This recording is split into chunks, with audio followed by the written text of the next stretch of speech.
What's up? This is MC. Nasa episode 2 kayo ngayon ng pagsosolve natin ng Puzzle Storm. So again, ang Puzzle Storm ay isang game mode ni Liches kung saan magsasagot tayo ng napakaraming puzzles. Naka-auto-next na siya within 3 minutes at again, kung napanood nyo yung unang episode natin, hindi siya flat na 3 minutes, pwede siya madagdagan or mabawasan. Pero approximately 3 minutes. So sige, simulan na natin. Unang-una, fork. So, medyo bibilisan na natin after ng fork, ha.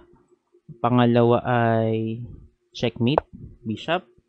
Takes, then matatabihan yung pawn. Makakalamang tayo ng pawn. Takes on dito, then takes, then promote. Queen a5, very classic na way para lumamang. Back rank weakness. Check, check. Discovered attack sa queen. So, pamigyan na natin yung bishop. Fork yung king at knight. Paano to? Skewer lang, kuha yung rook. Dito naman ay may discovered attack sa queen. Check ng pawn. Pawn mate. Dito naman checkmate sa baba. Ay, hindi pa. Anong tira ito? Then, libre yung queen. Okay, pinili niyang ganun. So, takes tayo dito. Pero may queen siya. So, I guess checkmate. Checkmate nga. Check dito. Then, check sa F3. Kuha yung rook, no? Okay, tama. Dito naman, very easy. Checkmate in 1. Dito ay check. Kaya lang may queen pala. So, it must be, hindi yun. So, talon ng knight para ma-checkmate sa G2. Kaya napilitan siya capturein. Libre to, no? Kasi may pawn naman. Dahil may pin dito, libre yung pawn. Hindi maka-take back to. Then, checkmate na sa H3. Check. Then, checkmate sa H3. Dito naman ay may check ng bishop. Kaya lang walang follow-up eh. So, knight takes para kuha yung rook. Simple lang. Dito naman ay may checkmate sa F1. May fork. Then, libre yung knight. Bishop sa knight. May fork dito, no? Then, takes with check.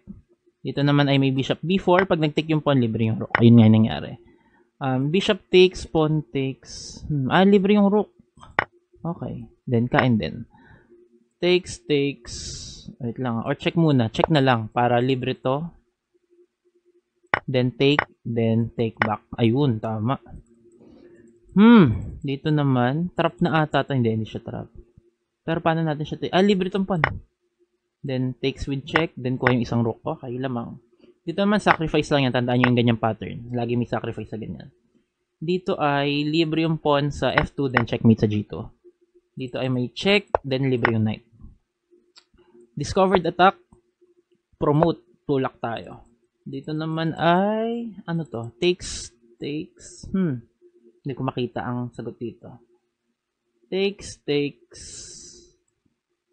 Then queen B4. Fork yung rook at yung bishop. Medyo mahirap yun Check, para pag umangat, walang cover yung, matatakpan yung connection ng sacrifice. Mamaya ako na-explain kasi mausap tayo oras. Check dito. Then takes. Then libre. Checkmate na sa C2. Natakpan yung queen. So dito naman check sa G3 then G2. Check then promote. Hindi. Dito check and promote. Okay.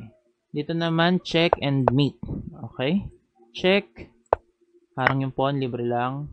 Checkmate sa baba, no? Mati ko nang capturein yun Dito naman check dito. Then ganun lang, no? Ay, dito lang sa baba. Pero bakit hindi ito yung unahin? Medyo mahirap to Ay, libre to So, check lang. Then, kainin lang yung rook. Okay. Tik na ako dun. So, dito ka sacrifice. Then, ubusin yung pawn. Oy, tama. Libre yung, kuha yung queen, di ba? Tama ba? Kuha yung queen. Dito naman, dito lang. Then, takes. Then, kuha yung queen. May removing the defender. Wala So, take dito. Hindi siya gagana. Wait. Queen takes. Hala. F6. F6 lang. Okay. Then take. May threat sa queen. Then libre to. Okay. Buti na hanap natin yun. Check. Ay, hindi. Dito lang. Kuha yung queen. Yun. Pwede rin din naman queen yun. Pero yun yung pinili niyang landas. Sacrifice. Then check. Tama ba to? Ano follow up? Hindi ko mahanap. Libre to. Ay! Nabusan ng oras. Uy, naka 45 tayo. Ang taas naman agad nito. Ang taas agad. Sana sa mga June pa to eh. Pero nakakuha naman talaga ako ng ganyang score. Kaya lang, medyo panira to sa series natin. Pero at least authentic pa rin yung series natin or yung videos natin. So hopefully may natutunan kayo dito at magamit nyo yung mga tactics na yan sa sarili nyo mga laro. Again, this is MC, always saying, think more often. Thanks for watching and see you in my other videos. Bye-bye.